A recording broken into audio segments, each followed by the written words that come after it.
Населбите Хиподром и Инџиково се поврзаа со пешачки натпатник. Овој деценијски проблем по барање на граѓаните од општина Газибаба сега веќе стана реалност. Според министерот за транспорт и врски, овој мост е уште еден пример за одличната соработка помеѓу централната и локалната власт.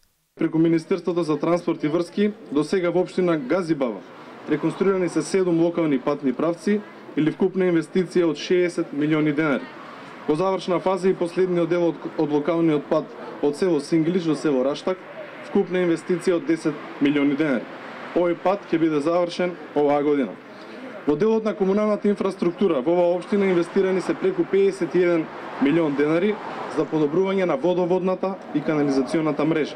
Мисајловски потсети и дека оваа година започна да се гради клучката кај Смилковци, која е уште едно од барањата на граѓаните. Инвестицијата е вредна 40 милиони денари, а се очекува да биде готова во првиот квартал од 2016 година.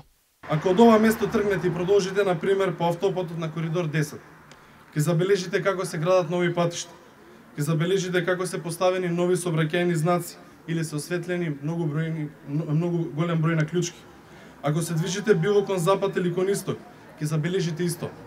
Се градат нови патишта, се поставува нова сигнализација и осветлени се голем дел од влезовите во градовите. Нашата цел е да обезбедиме квалитетна патна мрежа и сигурен безбедносен сообраќај. Во тој контекст, сакам да потенцирам дека се поставени над 1000 нови знаци.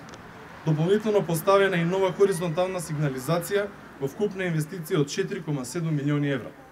Исто така инвестиравме околу 1 милион евра во осветување на автопатишта, регионални и магистрални патишта. До сега се завршени 18 клучки и моментално се работи на осветување на уште 3 клучки. Почитувани, на овој начин оваа влада води сметка за своите граѓани. До сега не застанавме, она што го ветивме, го исполнивме. Ќе продолжиме по исто темпо. Одиме од место во место и ги бележиме барањата на граѓаните. Тие исто така ќе испишат и новата програма на владата. Новиот челичен натпатник е со бетонски столбови, челични скали и челични рампи, со кои ќе се овозможи безбеден премин на пешаци, пешаци со велосипеди, како и лица со посебни потреби. Вредноста на инвестицијата е 38 милиони денари. Инвестицијата е целокупно покриена од буџетот на градот Скопје. Овој натпатник е долг 63 метри, широчината на овој натпатник е 5,4 метри, меѓутоа делот кај што одат пешаците и велосипедистите е 3,1 метар.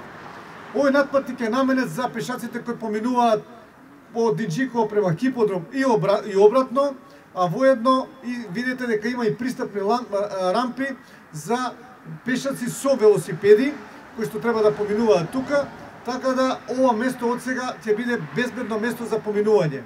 И од кај мене уште еден апел да се користи натпатникот, може и малку повеќе време ќе се изгуби, меѓутоа ќе биде посигурно.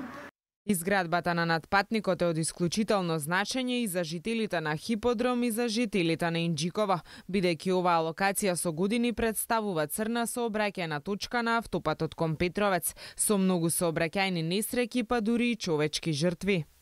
Затоа верувам дека со една ваква капитална инвестиција ќе се намалат тие незгоди и ќе придонесеме за побезбедно движење на пешаците и побезбеден сообраќај. Покрај зголемената безбедност на пешаците која ќе обезбеди овој натпатник преку автопатот Скопје Петровец, тој ќе биде и порта на влезот во град Скопје.